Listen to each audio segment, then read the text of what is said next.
Salut à tous, c'est Balthazar. Alors aujourd'hui nous nous retrouvons pour la partie numéro 34 de notre petite saga sur KOTOR 2. Et donc je pense qu'on ne va pas perdre plus de temps et on va immédiatement aller bosser les culs. Tout le monde à retour à l'envoyeur.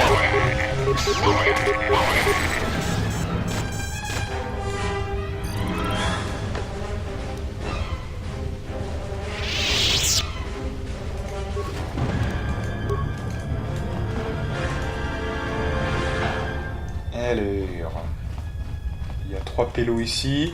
Je regarde juste la map, hein. On avait donc visité les deux côtés ici. On a été là déjà, je me rappelle, la dernière fois. Donc du coup, là c'est bon. Là, on vient de là. Donc du coup, bah écoutez, c'est bon. Hein, ouais. On a tout visité, donc on peut aller tuer ces mecs.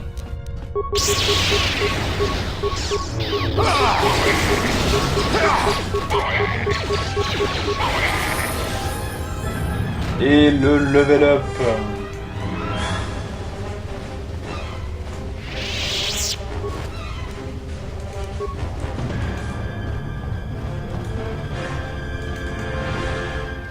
Donc ça ira hein, pour le level up. Bon alors je sais pas parce que c'est très complexe hein, cette histoire. Il y a 2 niveaux qui sont intriqués, mais le premier et le deuxième, on les a eus parce que aussi on a enlevé des mines. Voyez. Et on est à la toute fin, c'est le dernier ennemi, donc autant vous dire que il faut le, vous voyez, il faut le dernier ennemi pour arriver à passer le niveau. Donc on a pris tout l'XP qu'on devait prendre. Donc de toute façon, ça ne change rien. Éventuellement, ouais, éventuellement il y a quelques XP sur le premier peut-être, vous voyez. Mais enfin bon, là on est quand même sur du détail. Et ça doit être tellement peu que, voilà, on va pas refaire tout pour ça, c'est évident. Par contre, si jamais on découvre, hein, mis à part, hein, si on découvre par exemple que les portes se sont, voyez, réouvertes, dans ce cas-là, hors ligne, évidemment, je le referai. Et comme je vais refaire ce passage-là, j'essaierai peut-être de l'optimiser un petit peu mieux. Mais ça, c'est à la seule condition, uniquement, que vraiment, voilà, les portes se soient réouvertes. Hein.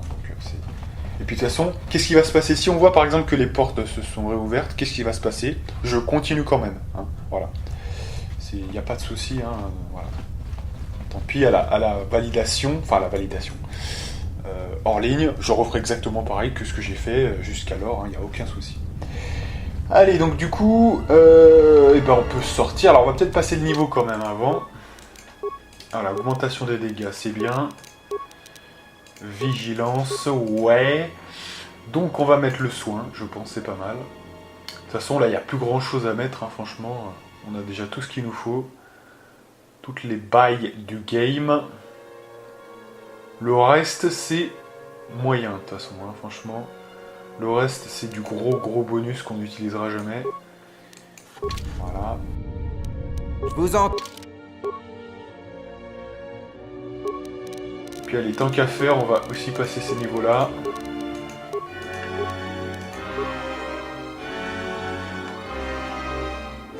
Alors, lui, quelle est la nécessité de Atton? Monsieur Atton, qui a déjà pas mal de trucs hein, quand même.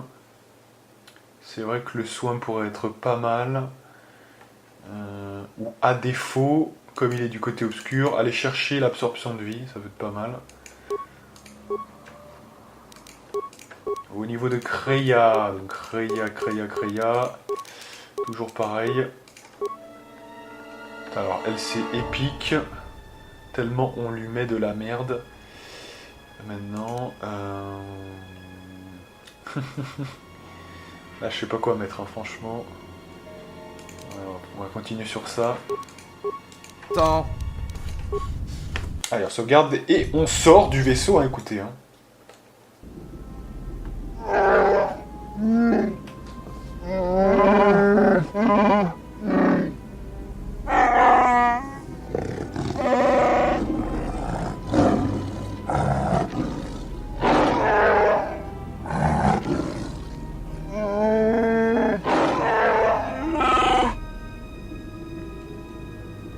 J'aurais voulu qu'il souffre davantage.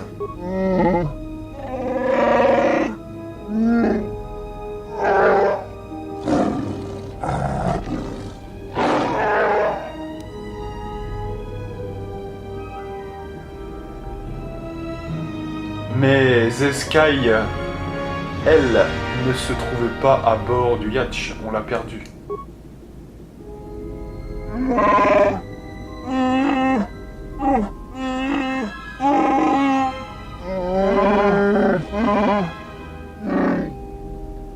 Emmenez-moi là-bas alors.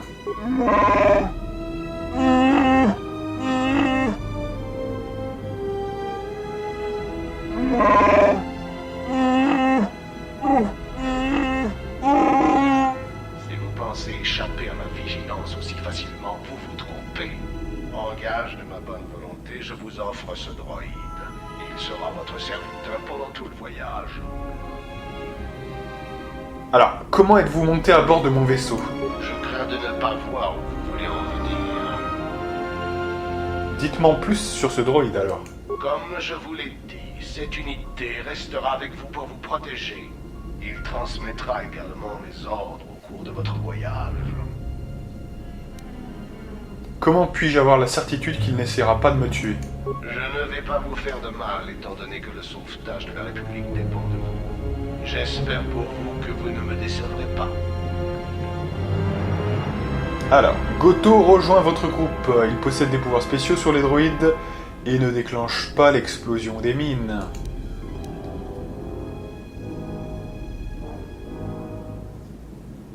Bon bah merci pour le droïde Goto, et maintenant allons sur Narshada. Alors comme ça, vous êtes revenu. Sans que je sache bien pourquoi d'ailleurs. On a toujours eu du mal à lire en vous. C'était déjà difficile quand vous étiez lié à la force, mais ça l'était encore plus quand vous aviez perdu ce lien. Mais je sens la mort sur vos mains. Je sais comment tout cela va finir, mais je vais vous répondre au moins pour avoir la paix. En échange, je voudrais avoir la réponse à une seule question. Pourquoi avoir fait cela aux Jedi? C'était une revanche ou autre chose?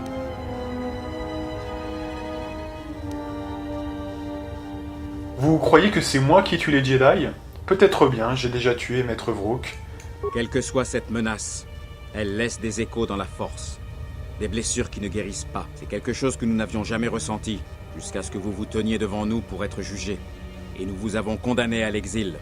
C'est vrai que l'ère de KOTOR 2, si on devait la résumer au niveau de la force, hein, en termes qualitatifs, c'est un petit peu effectivement l'ère de la blessure dans la force. C'est-à-dire, qu'est-ce que ça veut dire? Nihilus, l'exilé, tous ces gens, on a une perception de la chose telle que, voilà, il y a des empreintes terribles dans la force qui sont laissées par des tenants et maîtres de la force. Hein. Et pour l'un, c'est la destruction, pour l'autre, c'est le vide astral. Et c'est intéressant parce que là, on est vraiment dans la profondeur de la force. Hein. Il y a des choses qui se jouent de manière vraiment très latente. Et notamment, ce qui est intéressant, c'est de se dire KOTOR 2 n'est que l'enfant maudit, je sais pas comment on pourrait dire, hein, de ce qui s'est passé durant la guerre civile, etc. Toute cette cascade d'événements mène à un truc sombre qu'est KOTOR 2. Donc, c'est vrai qu'on peut en vouloir à Revan pour ça. Hein. Le pauvre, je suis pas sûr que ça soit le seul responsable de tout ça. Mais il y a une empreinte maléfique qui peut-être lorsqu'il a été dans les régions inconnues a agi. Et depuis, il y a une cascade. Guerre des Mandaloriens, guerre civile des Jedi. Et on en arrive là, où on est dans une ère très sombre. Hein, on le sent, les musiques, tout nous dit dans ce jeu que tout est sombre. Et c'est très intriguant, très... Vous voyez, on sent la mort rôder au-dessus de nous. La musique nous le dit. Écoutez la musique, tous les thèmes de ce jeu. C'est criant. Hein. C'est ça qui fait la beauté de ce jeu. Il est très sombre en même temps. Hein. C'est du très serious business là quand même. Hein. Donc c'est très intéressant. Et je pense que ce qui marque l'époque, c'est l'exilé notamment. Et Nihilus, hein, qui sont les deux plus gros représentants de cette façon de jouer avec la force. Hein. Très dangereuse d'ailleurs.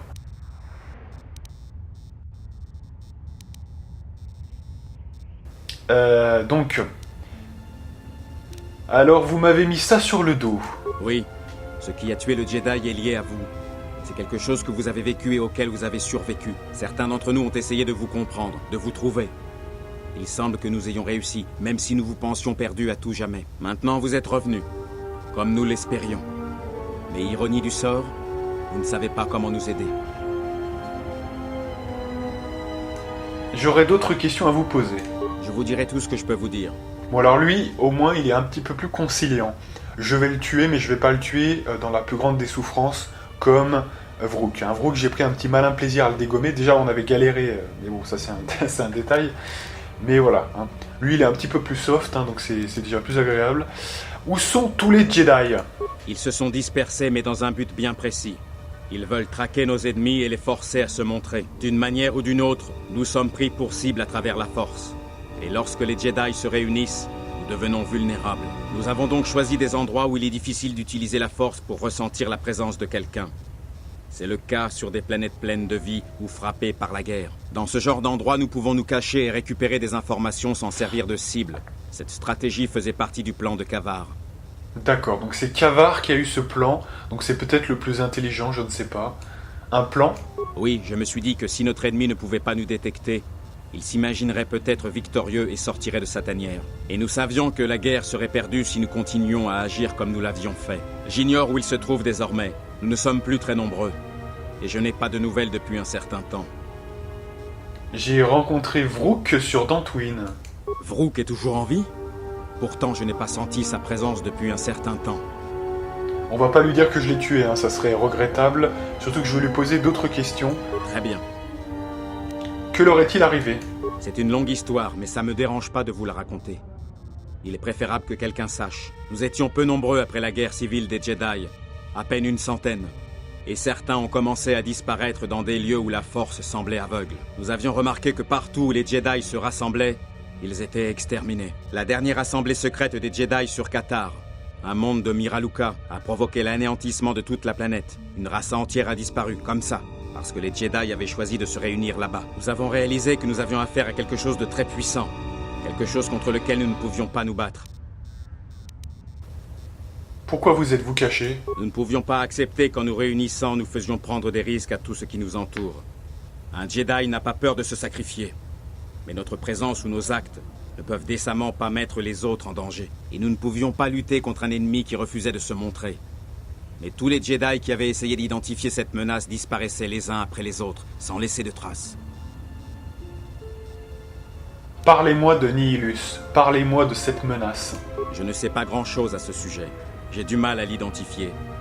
Je suis plus conscient du vide que cela provoque. Cette menace nous prenait pour cible, ainsi que tout ce qui nous entourait.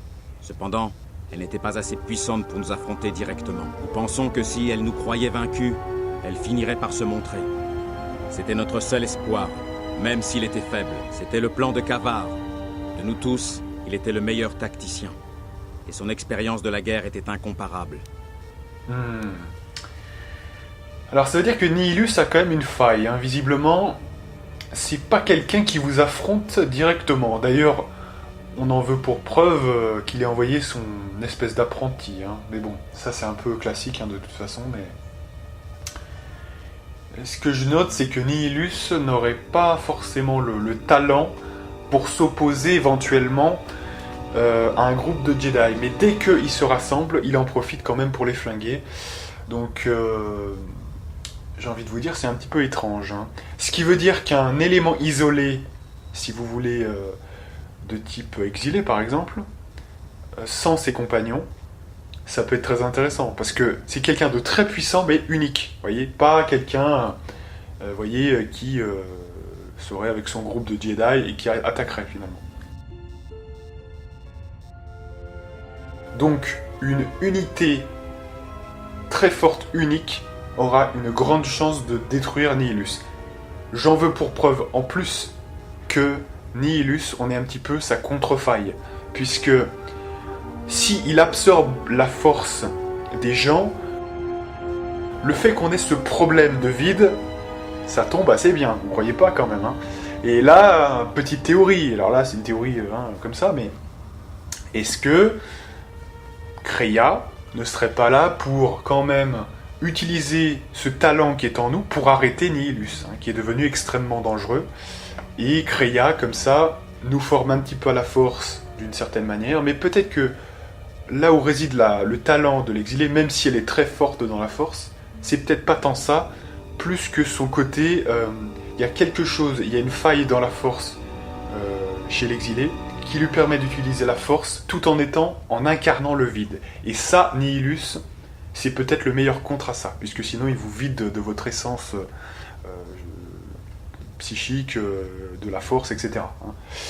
Donc c'est assez intéressant de voir ça comme ça. Donc une personne qui a une faille qui comble parfaitement celle de Nihilus, et on va peut-être pouvoir faire quelque chose contre lui. Donc finalement, on commence à comprendre comment ça peut se dérouler, tout ça. Donc c'est assez intéressant. Très bien. Je dois savoir pourquoi vous avez décidé de me chasser de l'ordre. C'est parce que vous avez suivi Revan à la guerre. Nous vous l'avons dit.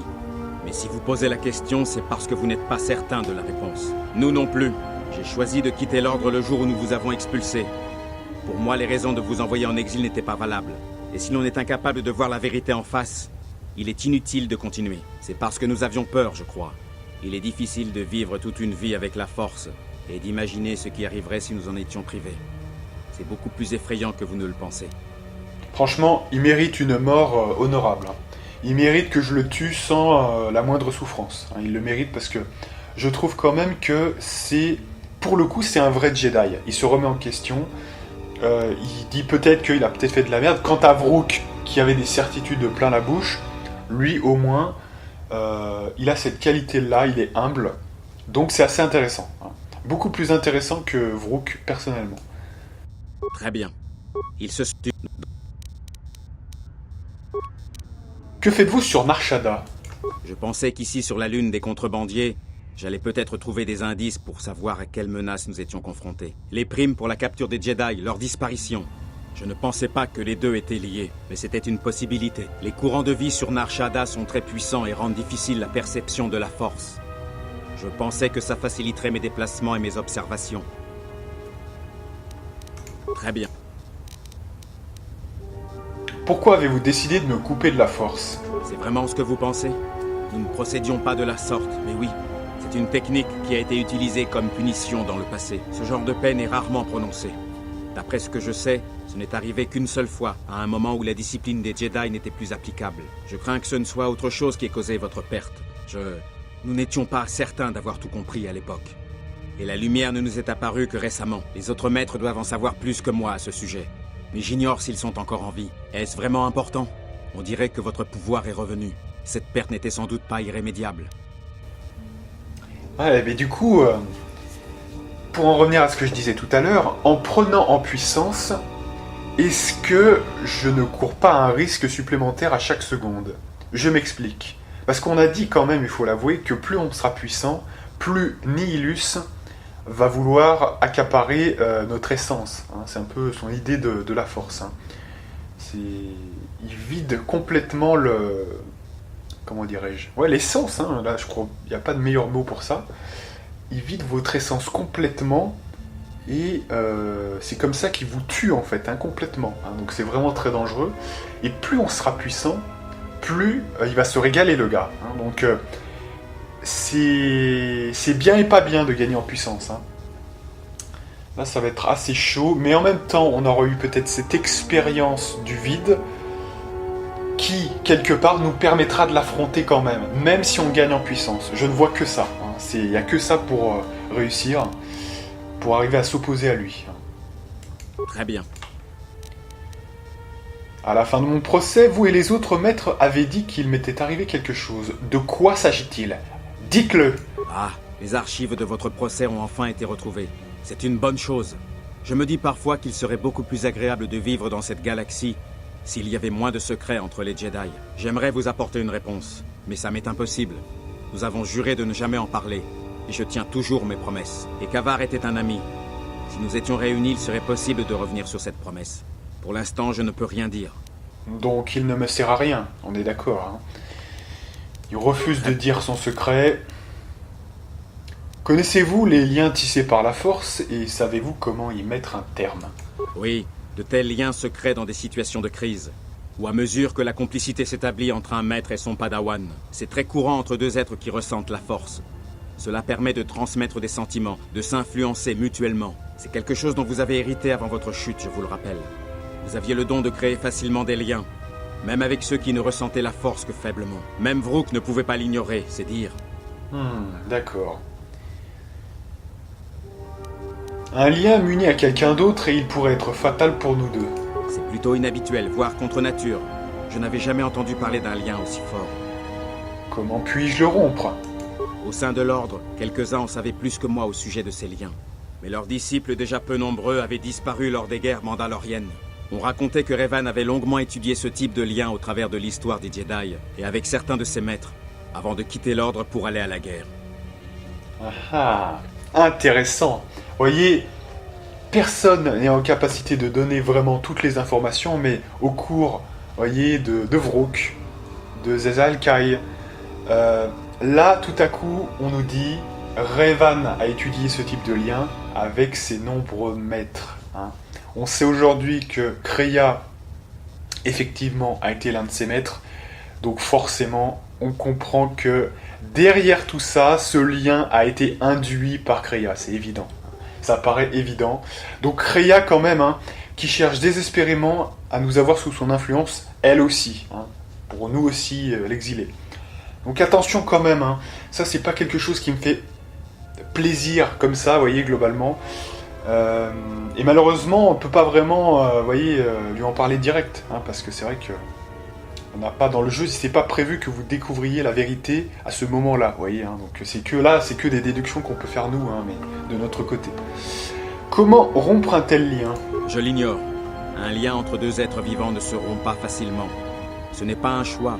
C'est comme casser un sentiment ou se détourner de la force. Faut que vos sentiments changent ou que l'un d'entre vous meure. Et encore, il ne s'évacuerait pas, il se viderait, se transformerait en blessure. D'accord.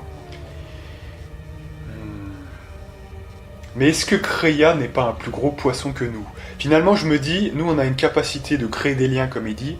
On est vraiment un leader très avancé, en capacité. Revan a étudié ça très longtemps. Je pense qu'il nous a pris comme général parce qu'on avait cette capacité-là, donc une capacité qu'il respectait, qu'il a un peu moins respectée quand on s'est coupé de la force, évidemment, parce qu'on n'était plus rien, on était un déchet.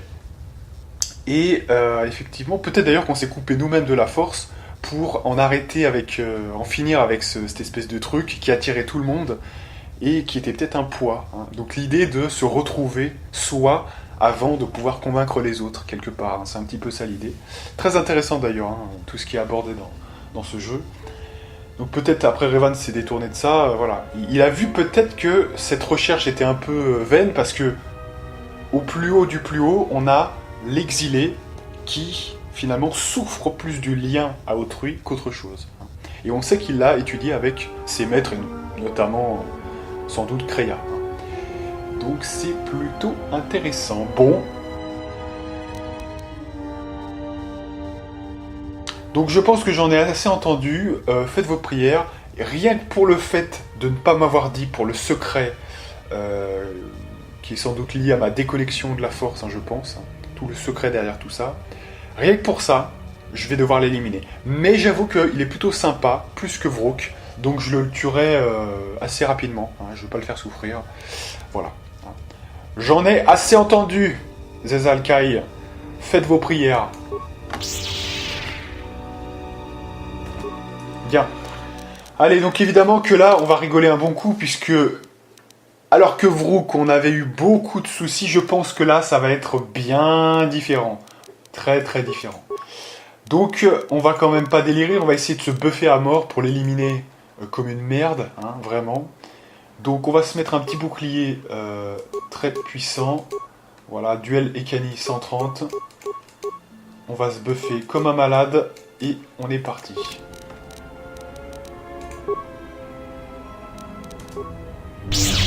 Oh putain, alors déjà, première chiche, déjà, le mec, il nous a mis la moitié de notre vie. Putain, le gars, déjà. Alors, on va se soigner. Voilà. On va peut-être... Alors, attendez, déjà. On se protège contre l'énergie, c'est déjà pas mal. Ensuite, qu'est-ce qu'on va faire, les enfants? Je propose la vitesse de mètre. La fureur, c'est combien de temps, pardon? Mais juste la fureur, parce que je dois le faire dans l'ordre de... Plus le truc est court, plus je dois le faire à la fin, hein, c'est évident.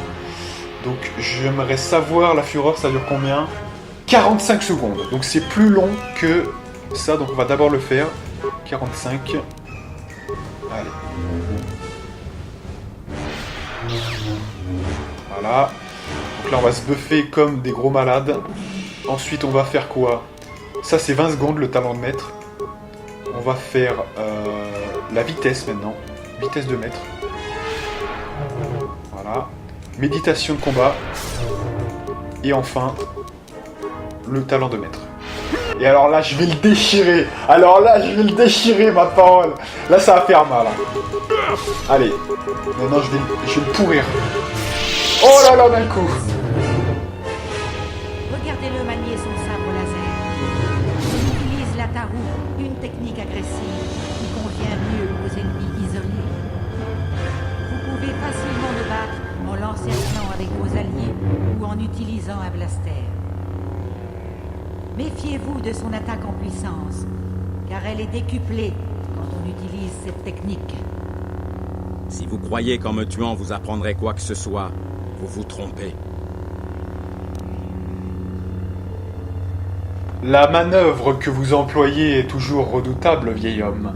Mais où est passée votre vitesse? Vous êtes devenu une vraie limace. L'art du combat est peut-être la seule chose que je peux encore vous apprendre. Voilà au moins un point positif. Qu'attendez-vous? Votre manœuvre au sabre est extrêmement parlante. Mais votre mort le sera encore plus. C'est bien ce que craignait Kavar. Tout ce que vous avez appris des Jedi s'est retourné contre nous. Cette technique est encore nouvelle pour vous. Voyons si vous avez suffisamment d'expérience pour la maîtriser. Alors, ce qui est chiant, vous voyez, avec ça, ce qui me dérange un peu, personnellement, c'est surtout... Oh, il s'est fait démonter, regardez, 139, il a plus du tout de vie, donc je peux l'achever tranquille, là, à mon avis. Mais avant, on va quand même se faire le bouclier, au cas où. Voilà.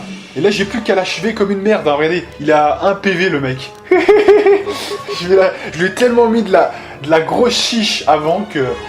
Il est mort en poule, le mec. Allez hop, on n'en parle plus. Bien.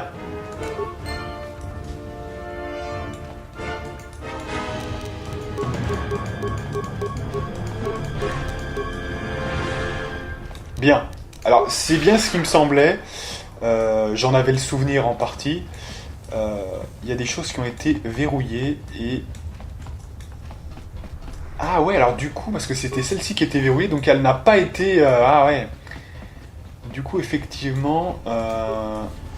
Ouais, parce que ça, c'est celle qui était... Mais il y en avait une qui était verrouillée. Donc malheureusement, on a loupé quelque chose. Parce qu'en fait, c'est pas qu'elles sont pas fermées, c'est qu'elles sont pas... Elles ont été quand même déverrouillées, vous voyez. Donc bon. Sans doute que je le referai, hein, possiblement.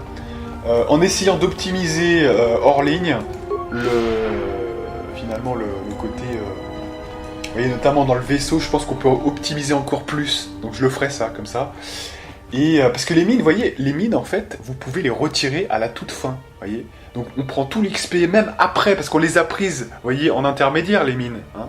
Mais après, on combat d'autres gens, hein, les Twi'lek, les Gants qui sont proches du démarrage, etc. Quand on sort, etc. Donc il y a des gens qu'on va tuer. Donc c'est intéressant, je trouve. Vous voyez, on peut optimiser encore plus l'XP. Je ferai ça hors ligne. Hein. Je ne vais pas vous imposer ça. Pour le moment, on va faire comme si on continuait normalement. Il n'y a pas de souci. C'est 29, on continue. Et donc à la fin de cette vidéo, on en sera à un certain point. Et moi, ensuite, de mon côté, je referai ce passage-là assez rapidement. Hein, je veux dire, si je passe les dialogues hors ligne, ça ne devrait pas trop me prendre trop de temps. Et ensuite, la prochaine fois... On en sera au même point, vous voyez, hein, il n'y aura pas de différence, hein, donc vous ne sentirez rien. Bon, alors du coup, on va remettre un peu des gens là, parce que c'est vrai que c'est plutôt... Alors, avant... Observation superflue. Cible verrouillée. Récit pesant, procédons à l'amélioration des communications. Récit et mettons fin aux hostilités.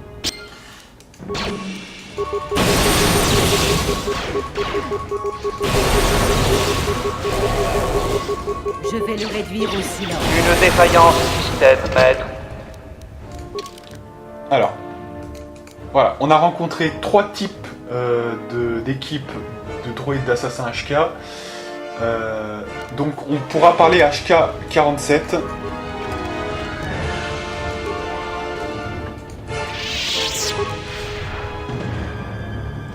Voilà. Alors on a encore des choses à faire sur Nar Shaddaa, mais ce que je vais faire, c'est aller sur le vaisseau. Parce que là on a beaucoup de choses à faire sur le vaisseau. Et donc avant de revenir terminer toutes les quêtes de Nar Shaddaa, on va s'occuper de tout ça. Parce que ça c'est vraiment important. Là on a fini la planète, hein, je vous dis. Évidemment, on en est à un point où... Oh non mais encore, mais c'est pas possible. Observation superfétatoire. Vous avez entrepris de nous éliminer en masse, Jedi, mais cela ne fait que retarder l'inévitable. Récit pesant, procédons à l'amélioration des communications. Récit et mettons fin aux hostilités. Une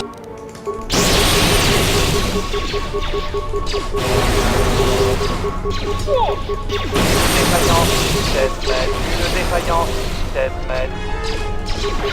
Une défaillance système, maître. Bien. Alors, donc...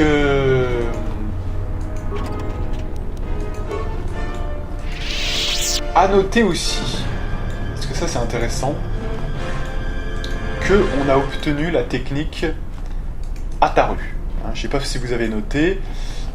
Donc en gros, ça valide déjà un point. C'est que... Donc c'est l'agressivité en fait. Hein, voilà. Donc le Ataru. Ça valide un point déjà. C'est que en ayant changé de classe, on a changé aussi les techniques qu'on pouvait avoir. Ça, de toute façon, ça tout le monde le sait. Maintenant, tout va se jouer sur la dernière technique, hein, si vous voulez, celle de Kavar. Celle de Kavar, en fait, ce qui va se passer, soit on aura Chienne, et dans ce cas-là, bah, ça veut dire, c'est encore possible, parce que c'est tellement compliqué que j'ai pu me tromper aussi, on sait pas, hein, donc voilà. Si j'ai Chienne, ça veut dire que le truc se fait dans l'ordre, et donc du coup, bah, je serai complètement screw, parce que j'aurai pas la technique que je veux avoir.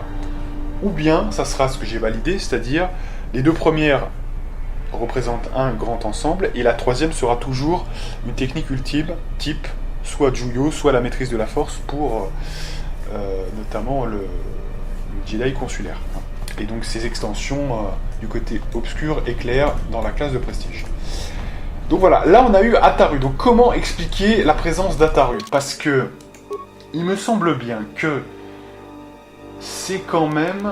C'est pour ça que j'ai mis un petit doute, parce que il me semblait bien avoir compris que côté obscur et côté lumineux, c'était inversé. Donc là, on est du côté obscur. C'est logique, c'est normal, hein, c'est ce qu'on est actuellement.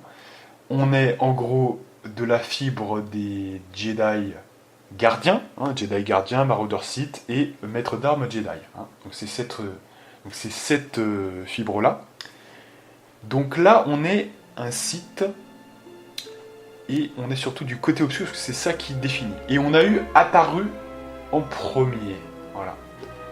Sauf que, Ataru, même je crois du côté lumineux, j'aimerais pas dire de conneries, mais du côté lumineux, est-ce qu'on prend pas aussi Ataru en premier? Parce que c'est quelque chose qui me dit quelque chose. Ou alors, autre option, qui ne nique pas encore le Juyo, c'est qu'en fait... Non mais on en est là, c'est-à-dire qu'on en est encore à se demander pour ces techniques. Pour vous dire le délire. Ou alors, pour, si vous voulez, le Jedi gardien et le... Oh putain, à chaque fois cette classe, elle me sort de l'esprit. C'est la 2e classe intermédiaire hein, du Jedi. Voilà. Et ces 2 classes-là, de toute façon, elles ont les mêmes choses. Elles ont Chienne et Ataru, ou Ataru puis Chienne. Et il me semble bien que le Jedi gardien, il a toujours, visiblement, même en lumineux, Ataru puis Chienne. Donc ce qui voudrait dire qu'en fait, à moins que ça soit aussi totalement en fonction de la numérotation. Ouais, c'est ça. À mon avis, c'est ça. En fait, c'est en fonction de la numérotation du maître. Et là, il semblerait que ça soit le 2e maître. On est d'accord. Donc si on part de ce principe-là, peut-être que, en fait, si on avait fait du côté obscur un Jedi gardien et qu'on avait fait Vrook, peut-être que Vrook nous aurait donné Chienne. Et ouais, c'est peut-être ça en fait, voilà. Et donc ce qui expliquerait pourquoi là on a Ataru en fait, vous voyez. Donc ce qui veut dire qu'en fait, je m'étais trompé sur un point, c'est pas toujours la première qui apparaît, c'est en fait complètement en fonction du numéro du Jedi que vous affrontez. Le premier Jedi qu'on affronte, si on est du côté obscur et qu'on est un Jedi gardien, ça sera Chienne. Si vous passez pas par le Jedi gardien à ce moment-là, c'est Screw direct. Hein. Et en deuxième, ça sera la deuxième posture, hein, vous voyez, le deuxième Jedi, et ça sera pas considéré comme le premier du maraudeur, vous voyez, hein, par exemple. Donc si c'est pas le premier, bah, ça sera le deuxième, et si c'est le deuxième, c'est effectivement Ataru. Parce que normalement c'est Chienne puis Ataru.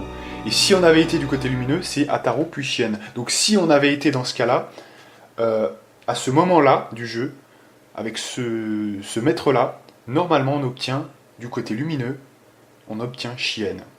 Voilà. Possiblement ça marche comme ça, hein, je pense que c'est ça. Non mais c'est vachement important, vous vous rendez pas compte, parce que les gens adorent ces techniques-là. Chienne, Juyo, on a envie de savoir comment les obtenir, c'est évident, c'est des trucs qui font gravement la différence. Une attaque supplémentaire, une plage de critique qui est plus importante, ça c'est vachement important. Hein. Donc c'est vachement utile quand même de savoir comment ça se passe pour les obtenir, on est d'accord. Donc non mais c'est vachement intéressant, ça il faut absolument quand même qu'on ait des certitudes quelque part. Et donc pour ça, je pense que j'ai trouvé une part de la réponse hein, quand même. En fait, je crois que chaque planète, donc chaque Jedi a un numéro. Le premier Jedi que vous allez affronter aura toujours la première technique qu'il est censé donner, c'est-à-dire pour les Jedi gardiens lumineux, ça va être Chienne puis Ataru. Et ici, ce sera Ataru puis Chienne, tout simplement. Donc, à mon avis, c'est ça, hein, techniquement parlant.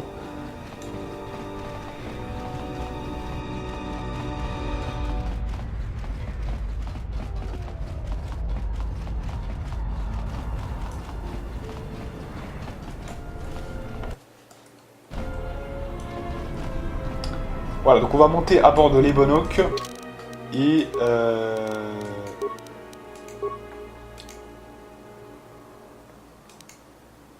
voilà, donc là on avait gardé, je regardais mais on a bien gardé le spécial duquel je repartirai, hein, techniquement parlant. Donc c'est parti. Donc autant vous dire que je referai la même chose, hein, les mêmes choix de dialogue, etc. Vous allez parler. Défiance, allez-y, défoulez-vous, mais je vous préviens, vous ne pouvez rien contre moi. Angoisse déchirante. Ah, mes photorécepteurs. Déclaration. La prochaine fois, je vous survolte les circuits. Maintenant, répondez à la question. Détermination doublée d'affectation. Jamais. Je ne parlerai jamais. Déclaration. Dans ce cas, je me contenterai de vos hurlements. Il tourne pas en droïde.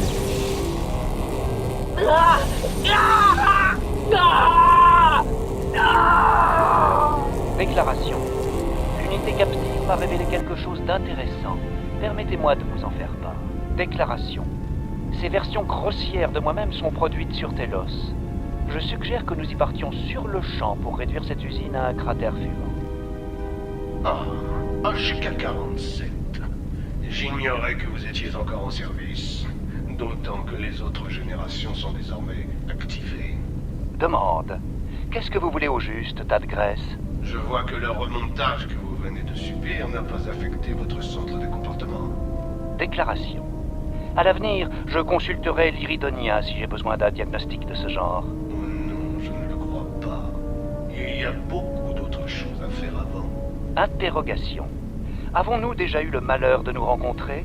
Je pense que je me souviendrai d'une unité aussi volumineuse que vous. Oh oui, nous nous sommes déjà rencontrés. Et je n'en ai pas encore fini avec vous.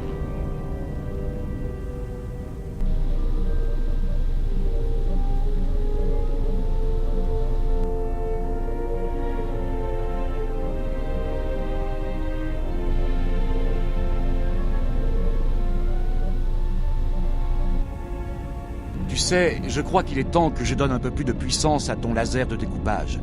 Il est suffisant pour les réparations, mais on pourrait avoir besoin de ton aide au combat. Ne t'en fais pas. On veillera à ce qu'ils ne te prennent pas dans leur viseur. Hé, tu n'as pas envie que Goto soit jaloux de toi?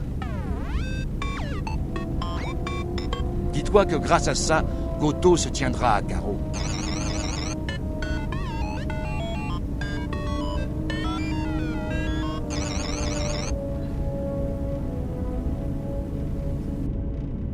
Le droïde télécommandé de Bowdur a été équipé d'un laser amélioré et amélioré avec un R. Qui c'est qui a fait la trad? Iridanien, vous pouvez m'accorder un instant? Qu'y a-t-il, Goto? Je viens de passer un peu de temps avec votre unité. Je suis épaté par les améliorations que vous lui avez apportées. Je suis plus impressionné par votre travail que par l'unité elle-même. Quel est le problème? Je trouve qu'elle n'utilise pas ses ressources à bon escient et qu'elle gaspille son énergie avec des frivolités.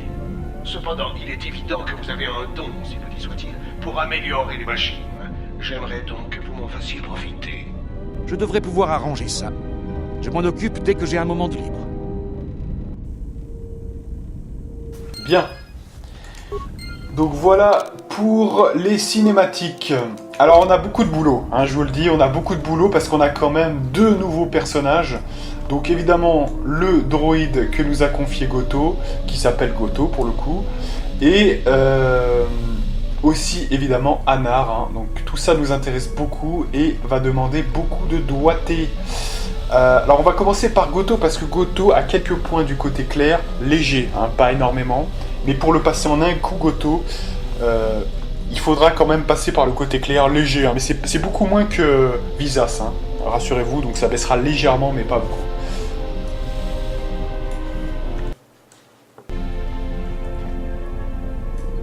Et je crois d'ailleurs que ça doit être les derniers points du côté clair, hein, sans déconner, parce qu'après, on avait vu que Onderon, il n'y aura pas ça, il n'y aura quasiment aucun point du côté clair, voire aucun.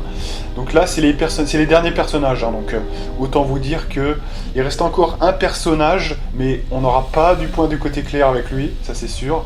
Donc il n'y a que Goto, c'est les derniers points du côté clair, hein, je crois vraiment, pour le coup là. Allez, on parle à Goto. Oui, vous avez quelque chose à me proposer? Vous pourriez m'être plus reconnaissant compte tenu du fait que je vous ai sauvé. Le simple fait que je converse avec vous exprime ma gratitude à votre égard. D'ordinaire, il n'y a pas d'échange verbaux possible avec moi. En fait, c'est surtout les cris de mes interlocuteurs qu'on entend une fois le champ de torture activé. Bien. Allez, on sauvegarde. Que m'avez-vous... J'aurais voulu vous parler de vos opérations sur Nar Shaddaa. Même si je meurs d'envie de dévoiler mes secrets commerciaux, vous comprendrez que je ne réponds pas à ces questions. D'accord. Vous vouliez que je sauve la République? Comment est-ce possible? Il y a plusieurs facteurs qui influent les uns sur les autres. Il y a la stabilisation de Dantooine, la poursuite des efforts de restauration sur Telos, la résolution des problèmes politiques d'Onderon et l'unification des pouvoirs spirituels dans la galaxie, qu'ils soient Jedi ou Sith.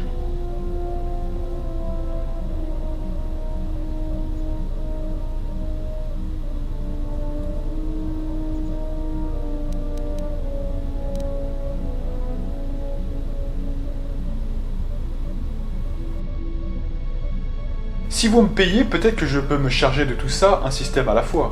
Vous n'aurez pas assez de votre vie pour me rembourser les pertes consécutives à la destruction de mon yacht et à la fin de mes activités sur Nar Shaddaa. La perspective de recevoir des crédits vous encouragera peut-être à agir plus vite. Sans hésitation, je n'ai rien contre ceux qui aiment l'argent. Vous serez récompensé pour chaque système que vous aiderez à stabiliser.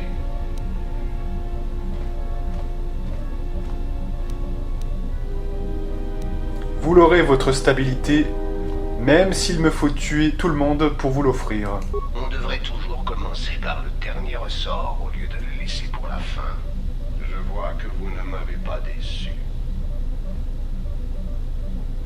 Alors dites-moi ce qu'il faut faire, que je gagne un peu d'argent. Il y a la stabilisation de Dantooine, la poursuite des... Parlez-moi de Dantooine. Vous avez stabilisé Dantooine, et la République a gagné une base sur la bordure extérieure. J'ai résolu le problème de Dantooine et j'espère bien avoir droit à une récompense. Vous avez bien travaillé, et la stabilité que vous avez été installée mérite une récompense. Je vais effectuer un virement à votre attention. Qu'est-ce qu'il faut encore stabiliser? Il y a la stabilité. La restauration de Telos? Telos contribue à la stabilité de la République. Ses succès et ses échecs influent sur les prévisions économiques de beaucoup d'autres mondes.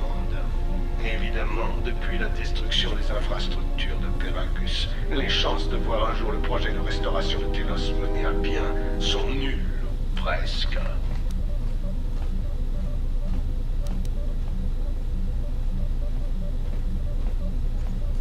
Ouais, ce n'était pas de ma faute. Bien sûr que si. Si vous n'étiez pas allé là-bas, les infrastructures n'auraient pas été détruites. Si vous vous étiez simplement rendu au site, toute cette violence n'aurait pas été nécessaire.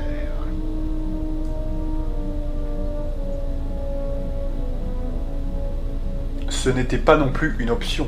J'espère que vous n'allez pas décider de détruire toute la galaxie pour arrêter les sites. À quel point la défense des idéaux spirituels de chacun peut-elle servir la République dans son ensemble? Il faudrait se poser la question, vous ne croyez pas? Tant que vos actions ne causent pas la mort de plus de la moitié de ceux que vous voulez aider, vous trouvez que c'est acceptable? J'en ai assez qu'on me reproche la destruction de Peragus. Alors arrêtez de provoquer la destruction de planètes. Vous êtes une catastrophe ambulante, et vous ne facilitez pas le sauvetage de la République. Quelle est la situation sur Onderon? Onderon est un monde de la bordure extérieure qui possède beaucoup de ressources. Son écologie peut permettre à des mondes dévastés de revivre. Un schisme politique est en train de se produire entre deux forces. L'une d'elles doit triompher pour que la planète puisse se stabiliser.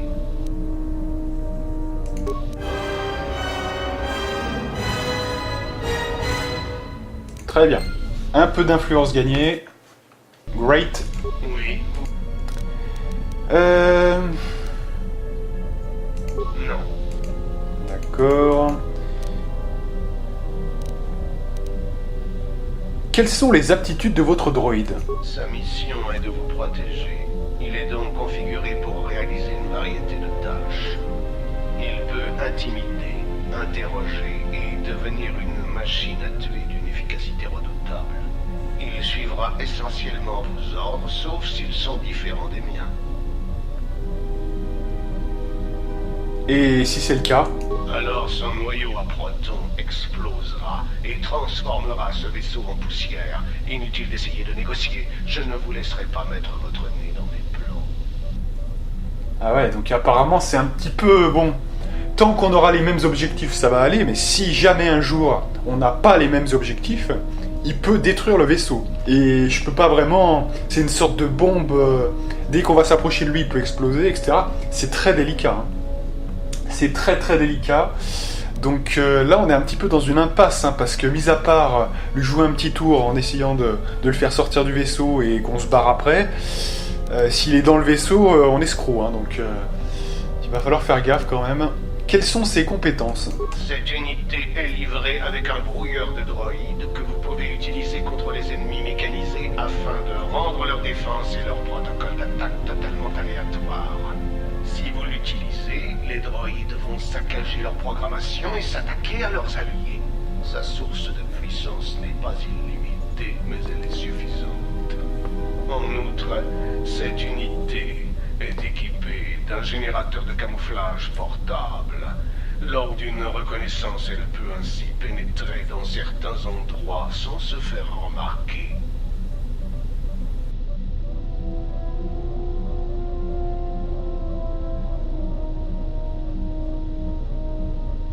Tout cela peut nous être utile. C'est bon de vous avoir à nos côtés. Que c'est drôle. Vous êtes plutôt comique pour un Jedi. Voilà, donc évidemment j'ai dit ça parce qu'on gagne de l'influence. Alors vous l'aurez compris, Goto va être en gain, hein, c'est intéressant. On va sauvegarder et maintenant on enchaîne. Oui, vous avez quelque chose à me proposer.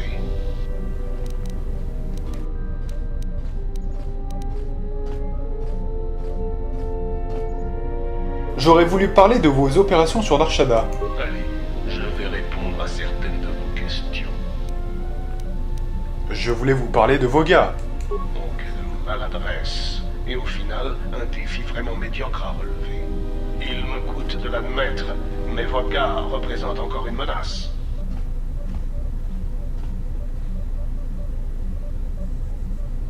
Comment ça? Eh bien, son poids économique reste important, et son influence dépasse largement la portée de ses petits bras. Maintenant qu'il est débarrassé de moi pour quelque temps, j'imagine qu'il va reprendre les livraisons dans toute la galaxie. Est-ce... En quoi est-ce un problème? Parce que les Hutt ne servent que les Hutt, et que leur pratique commerciale ébranle une république déjà bien affaiblie. Qu'est-ce qu'ils vendaient à la République? Des épices, des esclaves, du carburant de qualité inférieure et d'autres matières premières. Et vous, non? Oui, mais moi je ne cherchais qu'à soutenir la République, pas à lui soutirer ses richesses.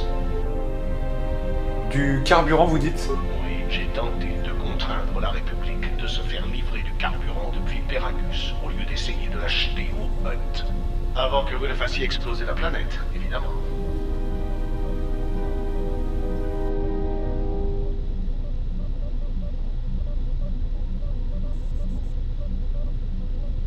Donc vos gars disposent de carburant qui pourrait approvisionner Telos. Oui, mais agir ainsi provoquerait la faillite de la République. J'espère vraiment que vous n'avez pas l'intention de poursuivre dans cette voie. À long terme, cela causerait plus de dommages que la chute de la station Citadelle.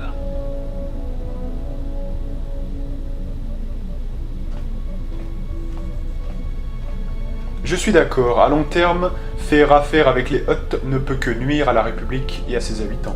Traiter avec les Hutt pour obtenir des ressources, quelles qu'elles soient, ne peut que saigner la République à blanc. Voilà, donc là, petit point du côté lumineux. Ça le vaut, écoutez, c'est qu'un seul point, on a baissé de combien là? On va regarder. Vous voyez, regardez ça, il n'y a quasiment rien là. On est resté en bas, donc c'est bon. On va pas pleurer pour ça, c'est très bien. Que m'avez-vous apporté? Alors, on continue mon ami.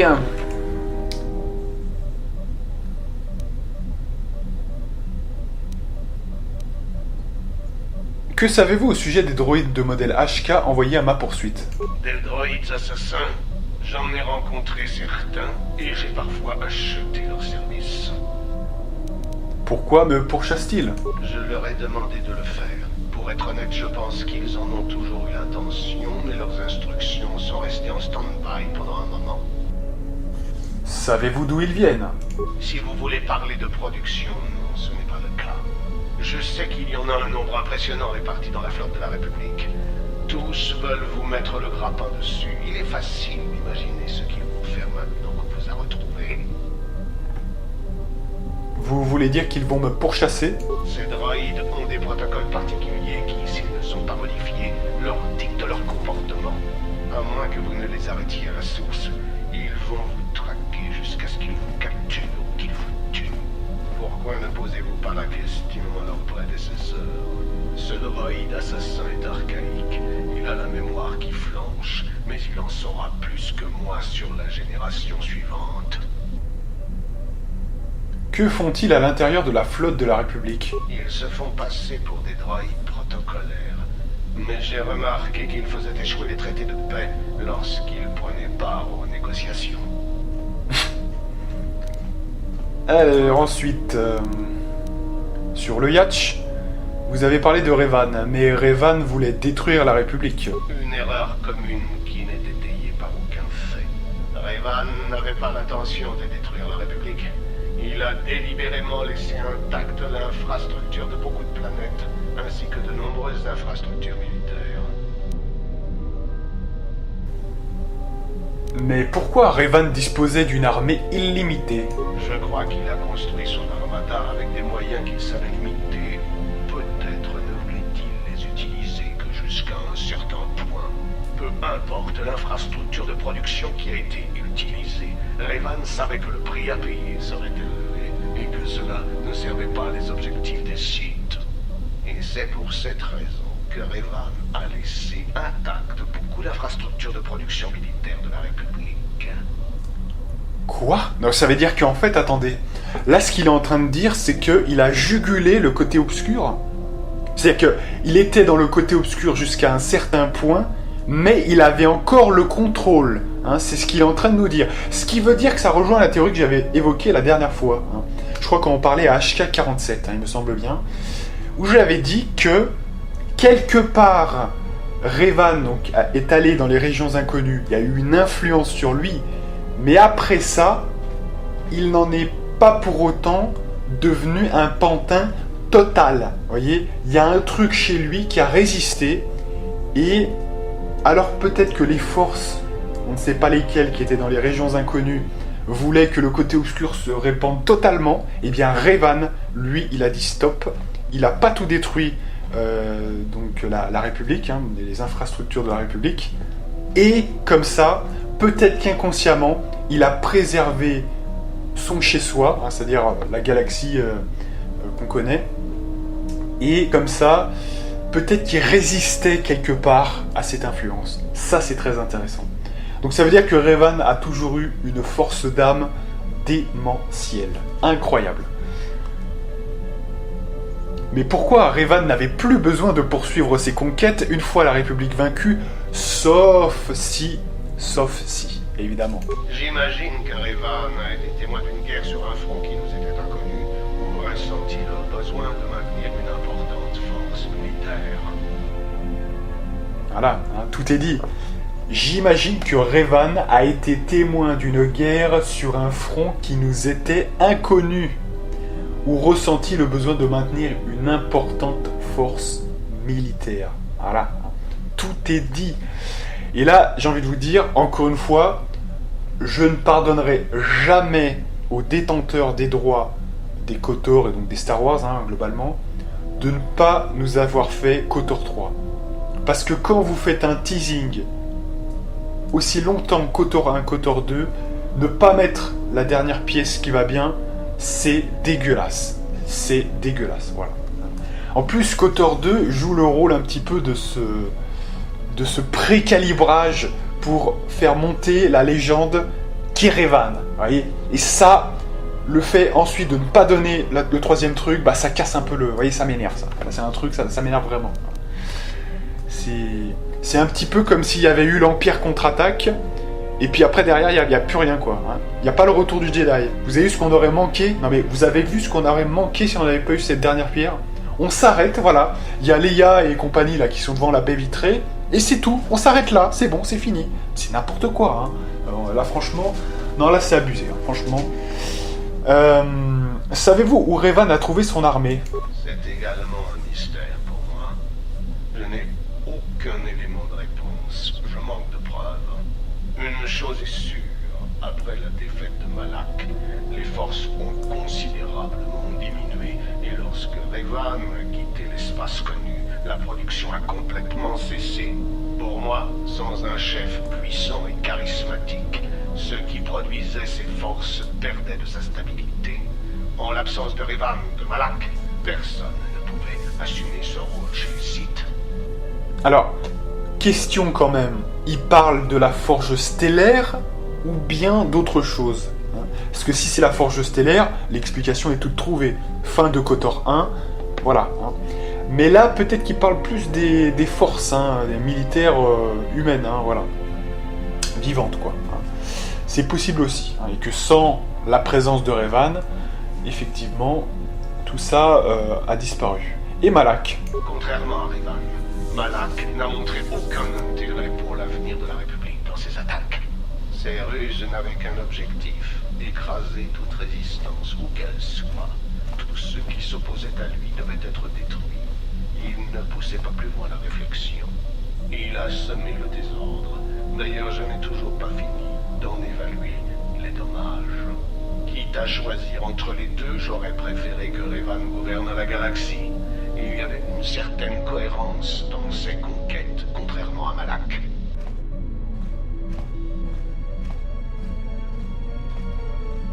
Donc Revan, hein, qui est respecté de tout le monde. Hein. Goto, on se souvient de Canderous. Voyez, on sent quand même que le jeu essaye de vous transmettre l'idée que Revan était d'une finesse à toute épreuve et que même dans le mal du côté obscur, il savait quand même garder une forme de lucidité. Quand Malak était un gros bourrin qui voulait tout détruire, etc. Donc c'est assez intéressant quand même, ce qui fait que Revan est quand même un être complet, hein, qui a pris ses responsabilités, donc on nous le dépeint comme ça en tout cas, hein. C'est intéressant. Allez, on va sauvegarder, on n'a pas fini encore je pense. Oui. Alors, j'aurais des questions à vous poser. Allez. Donc Revan, c'est bon. Où se trouve votre base d'opération? Non, ça manquerait de discrétion. Pour l'heure, ma présence doit rester secrète. D'accord. Ça,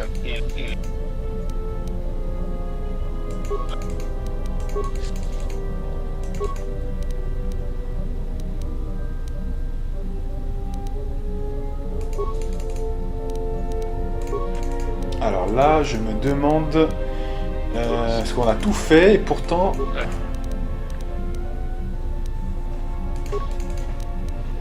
Et ouais, on a peut-être perdu le... Il y avait un truc à un moment donné, et je sais pas, je le retrouve pas, c'est très étonnant.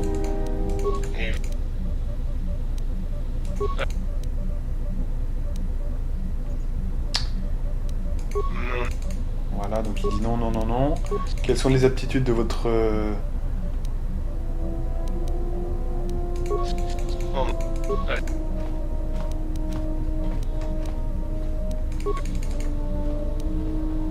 Ah ouais, on n'a plus l'option. Il y avait une option à un moment donné qui n'est plus là. Alors je vois que c'est 1h01. Écoutez, si on a fait du caca, je pense que on verra ça la prochaine fois. Alors la prochaine fois, on aura Anar. Et puis on repartira normalement d'un point qui est le même, hein, qui sera ici. On parlera à Goto. Mais je pense que j'ai fait une petite erreur à un moment donné. J'aurais dû prendre une phrase qui était assez importante. Et là, je me rends compte que... Et ouais, parce qu'il n'y a plus rien, hein, clairement. Ah non, voilà, c'est là, voilà. J'avais pas vu, d'accord, non, non, c'est ça, faut passer par là, d'accord. C'est ça, voilà. La majeure partie de vos opérations sur Nar Shaddaa ont été menées, ça, bien par des droïdes. Ont été menées, ça, bien, par des droïdes. C'est pas très français, ça, à mon avis. Et alors, ces qualités sont plutôt courantes. J'en ai moi-même fait preuve à bord de mon vaisseau pour me défendre. Mais ça ne veut pas dire grand-chose. Je vous assure que je suis un être fait de chair et de sang, tout comme vous. Le problème, c'est que je déteste accorder des entretiens. Le droïde de l'antre du Patzak avait été conçu pour perdre et observer les autres joueurs. Rappelez-vous, les amis, rappelez-vous de ce module d'espionnage qu'on a trouvé dans le droïde de l'antre du Patzak. Hein. J'ai peut-être utilisé un droïde pour regarder et prévoir le déroulement des parties, oui. Vous êtes quelqu'un de perspicace. Les courses de fonceurs de Nar Shaddaa étaient dominées par un droïde. Lui aussi avait ce dispositif de surveillance. Ah oui, les courses de fonceurs sur Nar Shaddaa rapportent effectivement de l'argent. Mais ça ne veut pas dire grand-chose. Je vous assure que je suis un être fait de chair. Ce Bit qui a été assassiné par son droïde sur les docks après avoir découvert quelle fréquence était utilisée pour relayer les informations sur la Lune. La mort d'un être sensible sur Nar Shaddaa est toujours regrettable. La façon dont des milliers de personnes meurent chaque jour sur la Lune du contrebandier l'est tout autant.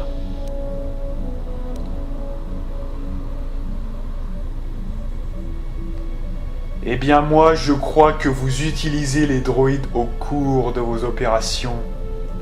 Car vous en êtes un, vous aussi. Vous n'existez pas. Vous n'êtes pas humain. Vous n'êtes pas vivant. Vous êtes un droïde, Goto. Ah bon? Vous n'avez pas peur d'être insultant? Mais une telle arrogance n'a rien d'étonnant chez un ex-Jedi. Bon, il y a autre chose que vous voulez savoir? Ou vous voulez encore me faire perdre mon temps? Comme avec... Alors, Allez.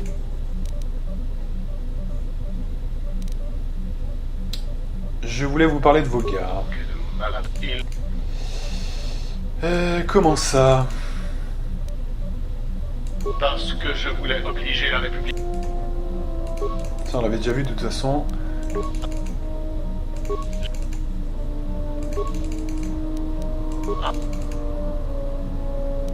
Et à... Ah bon? Donc, de toute façon, on n'a pas assez d'influence, visiblement. Donc, ouais. Où se trouve votre base d'opération? Non. D'accord. Ouais, on n'a plus d'entrée. Alors, c'est étonnant parce que normalement, Goto, la plupart du temps, j'arrivais à le faire en un coup.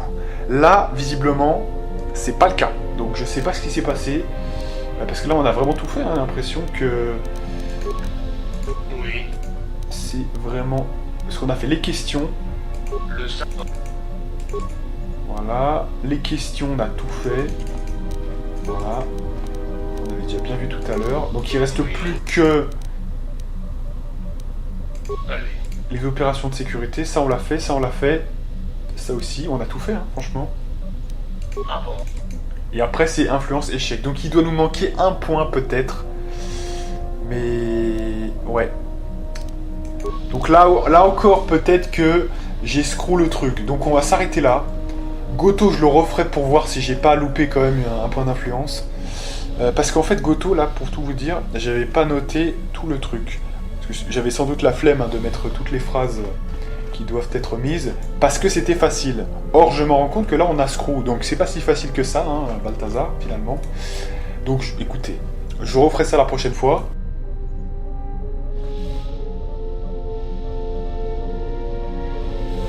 Et si vraiment je peux pas, ben, on pourra pas. Mais normalement, Goto, il est censé, surtout si on a pris le point du côté clair, vous pouvez le faire en un one-shot direct. Donc j'ai dû oublier un point d'influence. Donc là, pour ça, il faut retravailler encore et encore. Et peut-être j'ai loupé un truc à un moment donné, c'est tout à fait possible. La prochaine fois, on fera un art et évidemment, on continuera le reste du jeu. Parce qu'on va évidemment partir pour une autre planète qui sera sans doute peut-être Korriban. Avant de faire Onderon, ça sera mieux. Donc là, je ne vais pas faire de sauvegarde parce que comme je vais reprendre à un point antérieur, je vais juste faire une sauvegarde automatique éventuellement. Et donc je vous donne rendez-vous pour de prochaines aventures sur la partie numéro 35 si je ne m'abuse. Et moi, je vous dis à plus.